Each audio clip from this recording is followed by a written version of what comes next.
அபார கருணா சிந்தும் ஞானதம் சாந்தரூபிணம் ஸ்ரீ சந்திரசேகரகுரும் பிரணமாமி முதான்வகம்.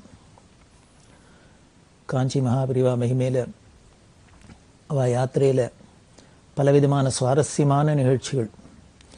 இந்த சுவாரஸ்யமான நிகழ்ச்சி எப்படின்னா, இந்த நிகழ்ச்சி மூலியமாகவே பெரிவாளோட பிரபாவத்தை நாம் அனுபவிக்கிறோம். பெரிவா அமலாபுரத்தில் இருந்தா அப்படின்னு பார்த்தோம்.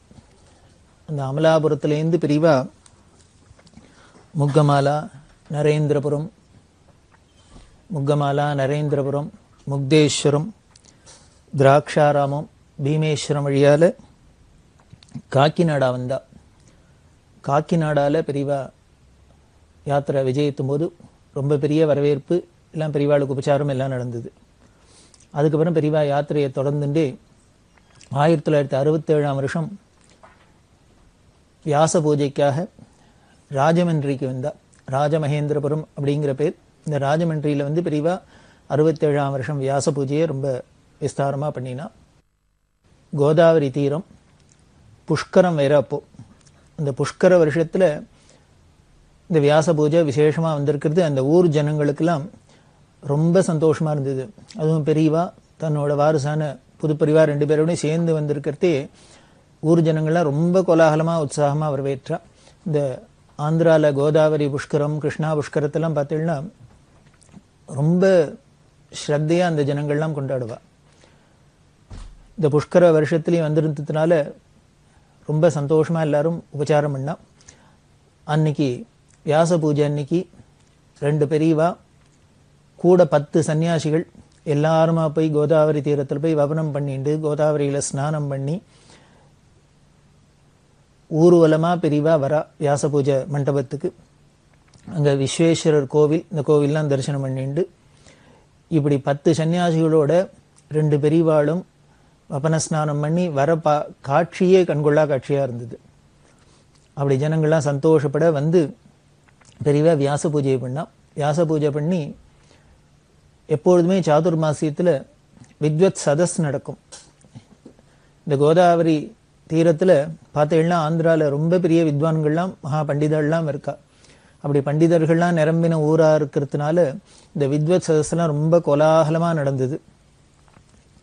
அதே போல் வேதாகம சில்ப சதஸ் அப்படிங்கிறது தான் எப்பொழுதும் வருஷா வருஷம் சாதுர்மாசிய சமயத்தில் பெரியவா 62ஆம் வருஷத்துலேருந்து பண்ணிட்டு வரா. இப்படி இந்த ஆகம சில்ப சதஸ்லாமும் நடக்கிறதே அதில் பெரியவா தெலுங்கில் உபன்யாசம்லாம் பண்ணினா. இந்த சில்ப சதஸில் பார்த்தீங்கன்னா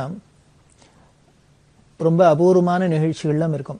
அந்த சில்ப சதஸ் அப்படிங்கிறது நமது நாட்டு பிராச்சீனமான கலைகளுக்கெல்லாம் ஒரு புத்துயிர் கொடுக்கறதுக்கு ஒரு ஆதாரமாக இருந்தது. பெரியவா ஆரம்பித்து வச்ச இந்த வேதாகம சில்ப சதஸ் அப்படிங்கிறது. அந்த சில்ப சதஸில் பல அபூர்வமான விஷயங்கள்லாம் ஒருத்தருக்கு ஒருத்தர் பரிமாறிப்பா. எல்லாரும் வந்திருக்கிறவா அத்தனை பேரும் வித்வான்களாக இருப்பா. அந்தந்த துறையை சேர்ந்த வித்வான்கள்லாம் வருவா. இதுக்கு வெளிநாட்டிலேருந்து உலகத்தில் பல பாகங்கள்லேருந்தும் பல ஆராய்ச்சியாளர்கள் வித்வான்கள்லாம் இதில் வந்து கலந்துண்டா. அப்படி இருக்கிறதே பெரியவாளும் இந்த சதஸ்லாம் விடாத வந்து கலந்துப்பா. எல்லா செஷன்லையும் கலந்துப்பா. இல்லை ஒவ்வொரு செஷனில் ஒவ்வொரு தின்ஸாக இருக்கும். நமது கிராமிய கலைகள்லாம் பற்றின அதெல்லாம் வாவா டெமான்ஸ்ட்ரேட் பண்ணி காமிப்பா. இன்னும் நடனங்களில் எத்தனை வகையான நடனம் நம்ம நாட்டில் உண்டோ அதெல்லாம் இருக்கும். சங்கீதத்திலையா இருக்கட்டும், வேதத்திலையா இருக்கட்டும், மற்ற எந்த கலைகளாக இருக்கட்டும், அதெல்லாம் ரொம்ப அதில் உள்ள டீட்டெயில்ஸு நுணுக்கங்கள்லாம் எல்லாருக்கும் தெரியறாப்பில், எல்லாரும் புரிஞ்சுக்கிறாப்பெல்லாம் இந்த சதஸ் நமக்கு ஒரு வழிவை கொடுத்தது. இந்த ஆகம சில்ப சதஸ் நடந்தெல்லாம் ஒரு சாவனீர் மலராகவே எல்லாம் போட்டிருக்கா. அதெல்லாம் எடுத்து படித்து பார்த்தாலே ரொம்ப அபூர்வமாக இருக்கும். எத்தனை விஷயங்கள் அதில் பரிமாறி இருக்கா. பல அபூர்வமான விஷயங்கள். திருக்குறளில் எப்படியெல்லாம் வேதாந்தங்கள்லாம் சொல்லப்பட்டிருக்கு, நமது வைதீக மதத்து சம்பிரதாயத்தில் உள்ள விஷயங்கள்லாம் எப்படி சொல்லப்பட்டிருக்கு. இதை வச்சுட்டே திருவள்ளுவர் ஒரு பரம வைதீகர் அப்படின்னு நாம் தீர்மானம் பண்ணலாம். இந்து மதத்தை சேர்ந்தவர் அப்படின்னு தீர்மானமாக வராப்பில் எத்தனை பேர் ஆராய்ச்சிக்கிட்டு ஒரு மாதிரி இருக்கும். ஒவ்வொருத்தரும் பண்ணினது. அதுமாரி திவ்ய பிரபந்தங்களில் எப்படி பரமேஸ்வரனை பற்றி பிரபாவம்லாம் சொல்லப்பட்டிருக்கு. இப்படி பலவிதமான அபூர்வமான விஷயங்கள்லாம் இருக்கும். யாருக்கும் அதிகமாக கண்ணில் படாத, நம்ம கவனம் இல்லாத விஷயங்கள்லாம் இந்த ஆகம சில்ப சதஸ் மூலியமா உலகத்துக்கு ஒரு பிரகாசத்துக்கு வராப்புல இதெல்லாம் நமக்கு உதவி பண்ணித்து. சிற்பிகளுக்கெல்லாம் ஒரு புனர்வாழ்வு கொடுத்தா அப்படின்னே சொல்லலாம். இந்த சிற்பிகளுக்கு அப்படின்னு ஒரு ஞாபகம் வருது. ஆகம சில்ப சதஸில்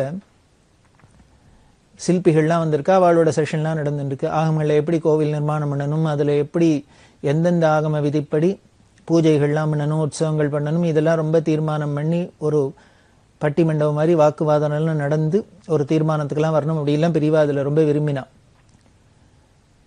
இப்படி சிற்பிகள்லாம் வந்திருக்கா. ஒரு நாளைக்கு இந்த சிற்பிகள் சதஸ் நடந்துருக்கிறதே பெரியவா கேட்டா, நமது நாட்டில் எத்தனையோ மன்னர்கள் காலத்திலேருந்து சில்ப கலையெல்லாம் ரொம்ப பிரகாசமாக வந்திருக்கு. அவள்லாம் ரொம்ப உயிரை கொடுத்து வளர்த்துருக்கா.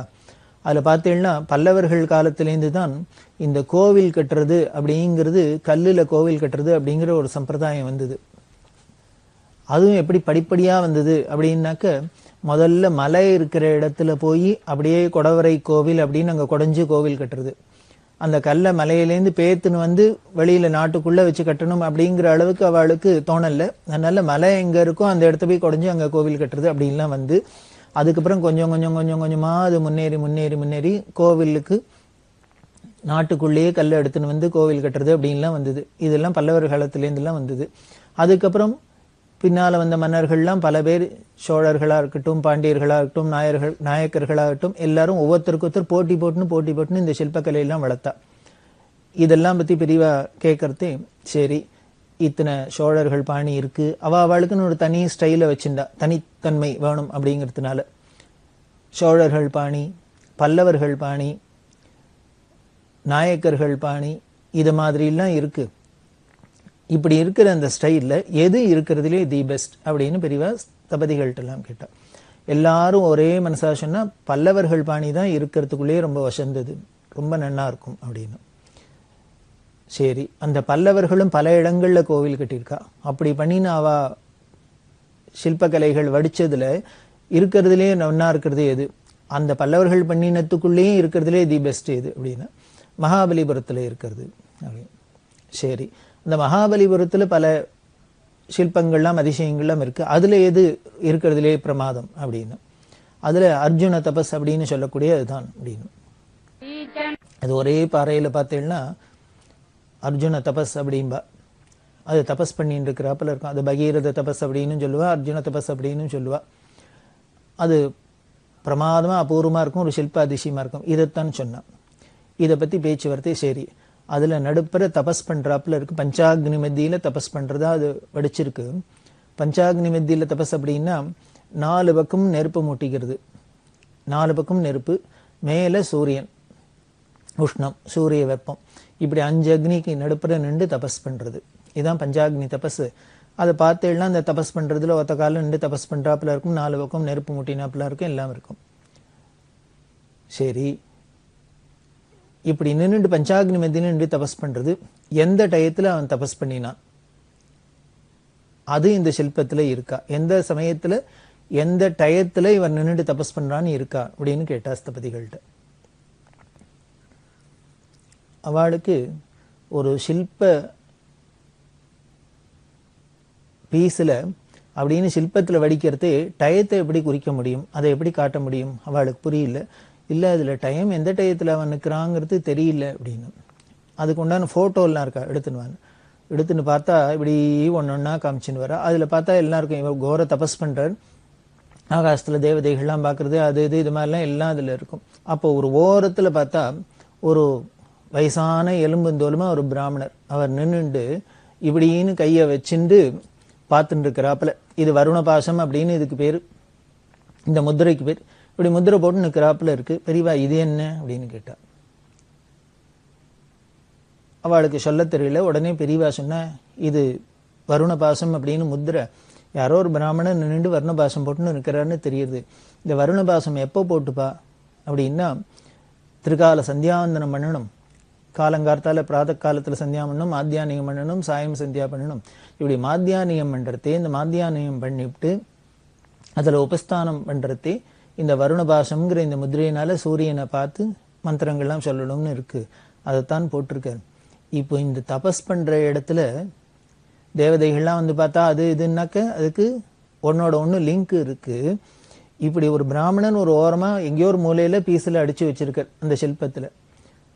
வருணபாசம் போட்டு பார்க்கறாப்புல ஏன் காமிச்சார் அப்படின்னார், இதுல தான் டயத்தை அந்த சிற்பி, இந்த சிற்பத்தை வடிச்ச சிற்பி டயத்தை குறிக்கிறதுக்காக இதை பண்ணி வச்சிருக்காரு. அப்படின்னா ஒருத்தர் வருணபாசம் போட்டு பார்க்கறதா மாத்தியானிய காலமாக தான் இருக்கும். இதை வச்சுட்டு மாத்தியானிய காலத்துல தான் அர்ஜுனன் பஞ்சாக்னி மந்தியில நின்று தபஸ் பண்ணினான்னு எல்லாரும் புரிஞ்சுக்கலாம்ங்கிறதுக்காக இதை இப்படி வடிச்சிருக்காரு. அப்படின்னா சிற்பிகள்லாம் ரொம்ப அதிசயப்பட்டா, அப்படியே பிரிவாளை கொண்டாடினா. இது எதுக்காக இருக்குன்னு நமக்கு புரியாத இருந்தது, இப்பதான் தெரியுது. இப்படி ஒரு வர்ணபாசம் போட்டுன்னு ஒரு பிராமணன் ஓரமா நிற்கிறது எதுக்காக சிற்பி வடிச்சிருக்காருன்னு. இதோட தாத்பரியம் இந்த டயத்தை குறிக்கணுங்கிறதுக்காக தான் அப்படின்னு அவள்லாம் சந்தோஷப்பட்டு ரொம்ப பெரியவாளை கொண்டாடினா. இப்படி பல விஷயங்கள் இந்த ஆகம சில்ப சதஸ்லாம் வித்வான்கள்லாம் வரத்தே, படிச்சவாள்லாம் வரத்தே பலவிதமான விஷயங்கள் மாதிரி அபூர்வமான விஷயங்கள்லாம் கொட்டும் பெரியவாள்கிட்டேருந்து. அதை பார்த்தா அவள் எப்பேற்பட்ட சர்வஜன் அப்படிங்கிறது பிரமிப்பா இருக்கும். இந்த துறை தான் அந்த துறை தான் இல்லை, எந்த துறையை சேர்ந்தவர்கள் வந்தாலும் இப்படிதான் பெரியவா அந்த தன்னோட மேதாவிலாசத்தினால அத்தனை பேரையும் வசீகரம் பண்ணுவா. அப்படி இந்த ராஜமன்றியிலையும் இருக்கிறதையும் ஆகம சில்ப சதஸ்லாம் நடந்தது. அதுக்கப்புறம் விஹெச்பி அப்படின்னு சொல்லக்கூடிய அந்த விஸ்வ ஹிந்து பரீட்சத்தோட மாநாடு 1967 வருஷம் அங்க ராஜமன்றியில நடந்தது. அந்த விஹெச்பி ஆந்திர பிரதேசத்துல அப்பதான் முதல்ல மாநாடு நடத்துறா. அந்த மாநாட்டுக்கு விஹெச்பி ஜெனரல் செக்ரட்டரியா இருந்த ஆப்தே வந்து பாட்டெல்லாம் அதுக்கு பாடி, அதாவது இந்த கீதம் பாடுவா, பிரேயர் சாங்ஸ் எல்லாம் பாடி அதுல பெரியவாளை அழைச்சிருந்தா. பெரியவா வந்து இதுல கலந்துக்கணும், அனுகிரக பாஷணம் பண்ணணும் அப்படின்லாம் சொல்ல இந்த விஹெச்பி மாநாட்டுக்கு பெரியவா போனா. அதுல பெரியவா ஆரம்ப உரை நிகழ்த்தினா. அப்படி இந்த விஹெச்பி மாநாடுல கிடந்துட்டா. அதுக்கப்புறம் அங்கேயே ராஜமன்றியில ஆல் இண்டியா சம்ஸ்கிருத சம்மேளனம் அதோட மாநாடு நடந்தது. அந்த மாநாட்டுக்கும் பெரியவா 2 பேரும் அங்க இருக்கிறதுனால அழைச்சிருந்தா. அதுல அந்த மாநாடு ஸ்ரீ ஜெயேந்திர சரஸ்வதி சுவாமிகள் தலைமையில நடந்தது. அவ அன்னைக்கு ஒரு ஆரம்ப இனாகுரல் ஸ்பீச் கொடுத்தா. ரொம்ப அபூர்வமா பிரமாதமா புதுப்பிரிவா பேசியிருந்தா. அதுல புதுப்பிரிவா பேசுறதே சொல்ற அந்த சமஸ்கிருத மாநாட்டுல அந்த சமஸ்கிருதத்தோட பெருமையெல்லாம் சொல்லி, இந்த சமஸ்கிருதம் அப்படின்னாலே பூர்ணத்துவம் அடைஞ்சதுன்னு அர்த்தம், நன்னா செய்யப்பட்டது, பூர்ணத்துவம் அடைஞ்சதுன்னு அர்த்தம். அந்த பேரே பிரமாதமா இருக்கு, பூர்ணத்துவம் அடைஞ்சதா இருக்கு. அப்பேற்பட்ட அந்த பாஷையை முக்கியமா வச்சிருந்து நாம எல்லாரும் அதை உபயோகப்படுத்தி நமக்கு மனசு பக்குவம் அடைஞ்சு நாமளும் பூர்ணத்துவம் அடைகிறதுக்கு இந்த பாஷையும் ஒரு பெரிய உபகாரமா இருக்கிறதுனாலே இது இந்த பேரே சம்ஸ்கிருதமா இருக்கு அப்படின்னா அதோட பிரபாவத்தெல்லாம் புதுப்பிரிவா ஜெயேந்திர சரஸ்வதி சுவாமிகள் ரொம்ப விவரமா சொன்னா. எல்லாரும் ரொம்ப சந்தோஷப்பட்டா. அதே மாதிரி அந்த மாநாட்டில் பெரியவாளும் கலந்துண்டா. பெரியவாளும் கலந்துண்டு பேசுறதே என்ன பண்ணா, இந்த சமஸ்கிருதம் நமது பாரத கலாச்சாரத்துக்கு ரொம்ப முக்கியமான விஷயம், ஜீவநாடி. இந்த லாங்குவேஜ் இப்ப எல்லாரும் செத்த லாங்குவேஜ் அப்படின்னு சொல்றா, பழக்கத்துல இல்லை அப்படின்னு சொல்றா. ஆனா இதை திருப்பி பழக்கத்துக்கு கொண்டு வரணும். ஒரு காலத்துல பார்த்தா எல்லாரும் சம்ஸ்கிருதத்துல பேசிட்டு எல்லாம் இருந்திருக்கா. அதனால திருப்பி இது பேச்சு மொழியா வரணும். எல்லாருக்கும் எழுதுறதுக்கு பேசுறதுக்கு சரளமா அத்தனை பேருக்கும் தெரிஞ்சுக்கிறாப்புல பண்ணணும், அது அவசியம் பண்ணணும் அப்படின்லாம் அந்த காலத்துல சொன்னா. 67 சொன்னது. இன்னைக்கு பார்த்தா நாட்டுல சம்ஸ்கிருத பாரதி அப்படின்னு ஒரு அமைப்பு இருந்து பல பேருக்கு சமஸ்கிருதத்துல சரளமா பேசுறதுக்கு இதுக்கெல்லாம் கற்றுக் கொடுத்துருக்கா. இதுக்கெல்லாம் மூல காரணம் அன்னைக்கு 67 பெரியவா ஆசைப்பட்டு அன்னைக்கு இந்த சமஸ்கிருத மாநாட்டுல சம்மேளனத்துல சொன்னது அப்படின்னு வச்சுக்கலாம். அதுக்கப்புறம் இன்னொன்று முக்கியமானது, ராஷ்ட்ரிய ஸ்வயம் சேவக் அப்படின்னு இந்த ஆர்எஸ்எஸ் அப்படின்னு அந்த ஆர்எஸ்எஸ் காரியாலயத்துக்கு பெரியவா விஜயம் பண்ணினா. அங்க ராஜமன்றியில கௌதமி வித்யாபீடம் அப்படின்னு ஒன்று இருக்கு. அந்த கௌதமி வித்யாபீடத்துக்கு போய் பெரியவா தரிசனம் பண்ணி, அங்க கோட்டி லிங்கம் இருக்கு, அந்த கோட்டி லிங்கத்தெல்லாம் தரிசனம் பண்ணிண்டு இந்த ராஜமன்றியில பல யாத்திரையில இருந்தா. அப்படி இருக்கிறதே பெரியவா ரொம்ப அபூர்வமான சில நிகழ்ச்சிகள்லாம் நடந்திருக்கு. அதை நாம தொடர்ந்து பார்க்க போறோம். அதுல முக்கியமானது ஒண்ணு என்ன அப்படின்னா, இந்த ராஜமன்றியில் இருக்கிறதே தான் இந்த சாதுர்மாசியம் முடிஞ்சோன்னு பத்ராஜலம் அப்படின்னு பெரிய க்ஷேத்திரம், ராமர் கோவில் இருக்காங்க. பத்ராஜலம் ராமதாசர் அப்படின்னு பரம பாகவதர் பரம பக்தர் ஒருத்தர் ராமபக்தர். இந்த பத்ராஜல ராமதாஸ் சரித்திரம் எல்லாருக்கும் தெரிஞ்சிருக்கும். இந்த பஜன சம்பிரதாயத்துல உள்ளவாளுக்கு பரிச்சயம் உள்ளவாளுக்கு இந்த ராமதாசரை ரொம்ப தெரிஞ்சிருக்கும். சங்கீத மும்மூர்த்திகள்ல ஒருத்தரான தியாக பிரம்மம் பார்த்தீங்கன்னா இந்த ராமதாசரோட இன்ஃப்ளூயன்ஸ்னால தான் இவரும் இந்த வாக்கியக்காரரா ஆகியிருக்கார். அவர் தன்னோட சாகித்யத்திலேயே 2-3 சாகித்யத்துல ராமதாசரை உதாரணமா காமிக்கிறார். அதுக்கு தியாகராஜர் சரித்திரம் சொல்லுவா. அவ அம்மா சின்ன வயசுல ராமதாசரோட அவர் நிறைய சாகித்யம்லாம் ராமர் மேல கீர்த்தனம்லாம் எழுதியிருக்கு. அந்த பாட்டெல்லாம் அம்மா பாடி காமிச்சிருக்கா. அது தியாகராஜருக்கு அது ஒரு மனசுல பதிஞ்சிருக்கு. ராமதாசரோட கதையெல்லாம் கேட்டிருக்கா அப்படின்லாம் சொல்வா. அப்பேற்பட்ட பரம பக்தரான இந்த ராமதாஸ் கட்டினது இந்த பத்ராஜலத்துல ராமர் கோவில் இருக்கு. இவர் ஹைதராபாத் ராஜாட்ட நிஜாம்கிட்ட மந்திரியா இருந்தவர். அப்படி இருந்தவர் அந்த ராஜாவோட பொக்கிஷத்திலேருந்து எடுத்து கருவூலத்திலேருந்து எடுத்து ராமர் கோவிலை கட்டினர். ராமர் கோவிலை கட்டினத்துக்காக அரசாங்கத்துல ராஜாட்ட சொல்லாத பொக்கிஷத்திலேருந்து பணம் எடுத்து கோவில் கட்டினத்துக்காக ராஜா அவரை தண்டிச்சு சிறையெல்லாம் போட்டு அடைச்சிருந்து அவரை செவக்காலாம் அடிச்சு ரொம்ப தண்டனையெல்லாம் கொடுத்தார். தண்டனையெல்லாம் கொடுத்தா கூட அவர் அப்பவும் இந்த ராமபக்தி விடாத மனசு இன்னும் தீவிரமா ராமபக்தியோட இருந்து பல சாகித்யங்கள்லாம் பாடி நமக்கு ஒரு உதாரணமா இருந்து காமிச்சிருக்கு. அப்பேற்பட்ட பாகவதோத்தமர் அவர் கட்டின இந்த ராம கோவில், அதனால அதை போய் தரிசனம் பண்ணும் அப்படின்னு ஆசைப்பட்டார். மகான்கள் அவளோட நடவடிக்கை சில விஷயங்கள்லாம் நமக்கு வித்தியாசமா இருக்கிறாப்புல இருக்கும். ஆனால் அதோட தாத்பரியத்தை புரிஞ்சினோம்னா நமக்கு அவள்கிட்ட இன்னும் பக்தி வளரலாம். நமக்கும் அந்த மாதிரி ஒரு பாவம் வரும். நீங்க பார்த்தீங்கன்னா இந்த பத்ராஜல ராமதாஸ் கோவில் தான் கட்டியிருக்கார். ஒரு அரசாங்கத்துல உத்தியோகமா இருக்கிற ஒரு பதவியில இருக்கிறவர். இவர் கோவில் கட்டுறதுக்கு எதுக்கு ராஜாட்ட சொல்லாத அரசாங்கத்திலேருந்து பணத்தை எடுத்து கட்டணும்? சொல்லிட்டு தானே நியாயமா கட்டியிருக்கணும். நாம எங்கேயுமே எந்த ஒரு விஷயமா இருந்தாலும் ஒருத்தர் சாமான எடுத்து யூஸ் பண்றோம்னா அவள்கிட்ட சொல்லிட்டு தானே யூஸ் பண்ணணும். ஆனா இவரோ சொல்லாத பண்ணியிருக்கார். அதே மாதிரி இன்னொரு மகான் மாணிக்க வாசகர் அப்படின்னு ஒரு மகான், அவர் பார்த்தேன்னா ராஜா குதிரை வாங்கறதுக்குன்னு கொடுத்த பணத்தை வச்சுட்டு ஆவடையார் கோவில்ல பெரிய சிவாலயம் கட்டினர். இந்த பத்ராஜல ராமதாஸ் ராமருக்கு கோவில் கட்டினர். அவர் மாணிக்க வாசகர் பரமேஸ்வரனுக்கு ஆத்மநாத சுவாமின்னு ஆவடையார் கோவில்ல கோவில் கட்டினர். அவரும் அதுக்கான உண்ட சிரமங்கள்லாம் பட்டார் ராஜாட்டேந்து. இப்படி மகான்கள் எல்லாமே இப்படி கோவில் கட்டுறத பார்த்தீங்கன்னா நேர சொல்லிட்டு அவள்கிட்ட உத்தரவு வாங்காத எடுத்து கட்டினாப்புல இருக்கு. இது இன்னொரு சாதாரணமா சொல்லணும் அப்படின்னா ஏதோ இன்னொருத்தர் சாமான எடுத்து திருடி கட்டினாப்புல தானே இருக்கு. ஆனா அப்படி இல்லை. அவளோட அந்த பக்தி மேலிட்டுனால அப்படி பண்ணியிருக்கா. இதை வச்சுன்னு நாமளும் அதே மாதிரி உடனே உதாரணம் எடுத்துன்னு நாமளும் இனிமேல் நல்ல காரியம் பண்றதுக்கு யார்ட்டையும் தானே திருடலாமா அப்படின்னு கேட்டால் அது பெரிய தோஷம். இது சொன்னோன்னே ஒரு நிகழ்ச்சி ஞாபகம் வருது. பெரியவாள்கிட்ட எங்க இருந்தாலும் வந்து தரிசனம் பண்றதுக்கு ஒரு பக்தர் வருவா. பெரியவா வடதேசத்துல யாத்திரையில இருக்கிறதே ஒரு ரயில்வேல உத்தியோகமா இருந்தவர்.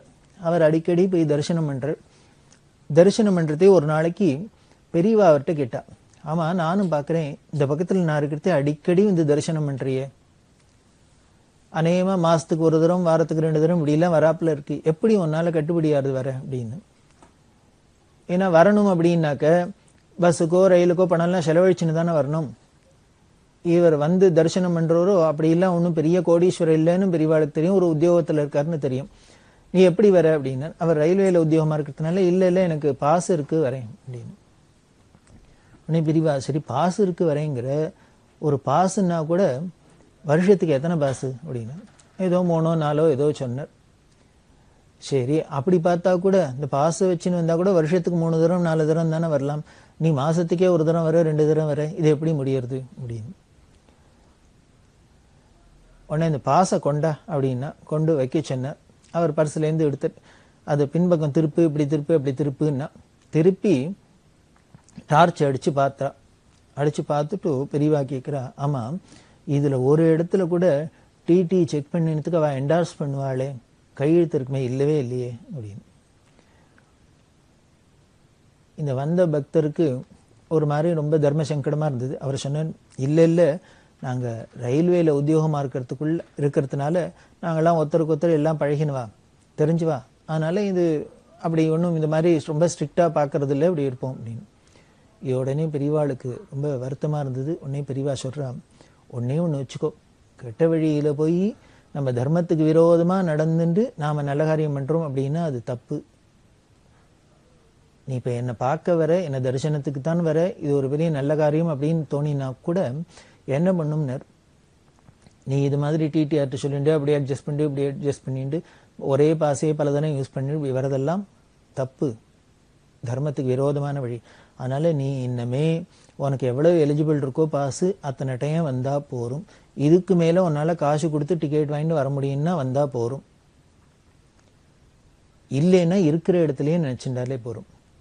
அதுதான் முக்கியமே வழிய இங்க என்ன பார்க்க வரேங்கிறதுக்காக நீ இப்படி குறுக்கு வழியில போறது, இது மாதிரி அரசாங்கத்தை ஏமாத்துறது, இது மாதிரி பண்றதெல்லாம் சரியில்லை அப்படின்னு உபதேசம் பண்ணா உடனே நமக்கு இந்த எக்ஸாம்பிள் வரும். ராமதாஸ் பண்ணினாரே, மாணிக்க வாசகர் பண்ணினாரே, ஏன் நாம பண்ணக்கூடாது அப்படின்னா அதுக்கு பெரியவா சமாதானம் சொல்வா. ராமதாஸ் மாதிரியும் மாணிக்க வாசகர் மாதிரிலாம் நமக்கு அச்சஞ்சல பக்தி ஏற்பட்டுடுத்துன்னா அவளுக்கு நாம என்ன பண்றோம்ங்கிற அந்த தேகபாவம் கூட இல்லாத அவள் மாதிரி இந்த பக்தி வந்துடுத்துனா நாம அவளை மாதிரி பண்ணலாம். ஒன்று அவளை மாதிரி இது மாதிரி பண்றதுக்கு நாம எக்ஸாம்பிள் எடுத்துட்டோம்னா அப்பேற்பட்ட மகான்களுக்கெல்லாம் கூட இப்படி ராஜாட்ட சொல்லாத எடுத்தாங்கிறதுனால எவ்வளவு ஜெயிலில் போட்டு அவளுக்கு எத்தனை அடியெல்லாம் வாங்கி எவ்வளவுலாம் சிரமப்பட்டிருக்கான்னு தெரியுது. அந்த தண்டனையும் ஏத்துக்கிறதுக்கு நாம ரெடியா இருந்தோம்னா அவ பண்ற காரியங்கள்லாம் பண்ணலாம். நம்ம என்ன பண்றோம், அவளை மாதிரி எல்லாம் எக்ஸாம்பிள் காமிக்கிறோம், அவளை மாதிரி தண்டனை எல்லாம் வரப்படாது, பாபத்துக்கு நமக்கு பாப பலனே வரப்படாது, கஷ்டமே வரப்படாதுன்னு எதிர்பார்க்கிறோம். அதுதான் பெரியவா நமக்கு தெளிவை கொடுப்பா. அதனால எதுக்கு யாரார மகான்களை உதாரணம் எடுத்துக்கிறது நம்ம எடுத்துக்கூடாது, தர்மம்ங்கிறது தான் நமக்கு பிரமாணம் அப்படின்னு சொல்லி இங்கே உபதேசம் பண்ணா இந்த பக்தருக்கு பண்ணி. அதனால இனிமே உனக்கு எவ்வளவு எலிஜிபிளோ அதில் வந்தா போறோம், உன்னால முடிஞ்சா செலவழிச்சுன்னு வருது, இல்லையா இருக்கிற இடத்துல தரிசனம் பண்ணிக்கோ பார்த்துக்கலாம் அப்படின்னு சொன்னா. இது இந்த பத்ராஜலம் அப்படின்னோடனே நமக்கு ஞாபகம், அந்த பத்ராஜலத்துல ராமர் கட்டின கோவில் ரொம்ப அற்புதமா இருக்கும். ராமர் சதுர்புஜ ராமர், சீதையை மடியில உட்காத்தி வச்சுண்டு 4 புஜத்தோட ஒரு எப்பொழுதும் போல ராமர் மாதிரி வில்லு அம்பு சங்க சக்கரம் இதோடலாம் இருப்பார். பக்கத்துல லக்ஷ்மண சுவாமி இருக்கு. அப்படி பத்ராஜலத்துல மலை, அந்த மலை மேல ராமதாஸ் கோவில் கட்டினார். ரொம்ப பிராச்சீனமான கோவில், பல அதிசயமான சிற்ப அதிசயங்கள்லாம் நிறைஞ்சது, ரொம்ப முக்கியமான கோவில். அந்த பத்ராஜலத்துக்கு பெரியவா அந்த கோதாவரியிலேயே படகுல போனா, சுத்தின்னு போனா ஏன்னா அக்கறையில இருக்கிறதுனால நேர படகுல போயிடலாம் அப்படின்னு விட்டு இப்படி படகுல பெரியவா அந்த பக்கம் போப்பறா பத்ராஜலத்துக்கு. அதுக்கு முன்னால இந்த ராஜமன்றியில ஒரு நாளைக்கு இருக்கிறதே ஒரு அற்புதமான நிகழ்ச்சி நடந்தது. இதை தொடர்ந்து இதை நடந்த நிகழ்ச்சி என்ன, அதுக்கப்புறம் பத்ராஜலத்தில் நடந்த என்னெல்லாம் நம்ம தொடர்ந்து பார்க்க போறோம்.